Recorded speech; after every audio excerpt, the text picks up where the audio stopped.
there have been several manned space missions, I can't help but be curious about whether or not any astronauts have had sex in space. And come on, I'm not alone on that, right?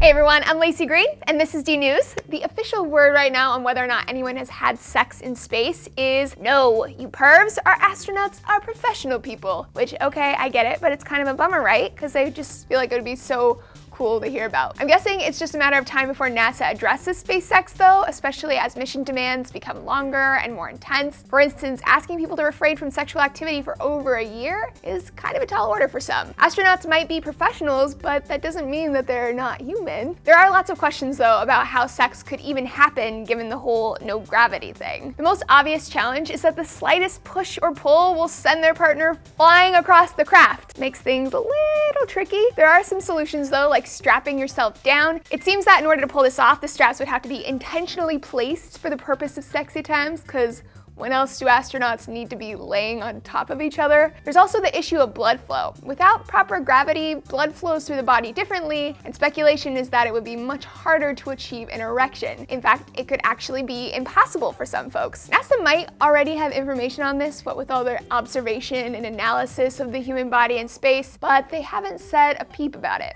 Yet. We're getting there though. NASA surgeon James Logan came out this week and said that conception in space is likely to be difficult and just a bad idea. He said that gravity actually helps along the conception process, making it harder to conceive hundreds of miles above ground. Still, the main concern is not how sperm will find the egg, it's what will happen next. Zero gravity and high radiation?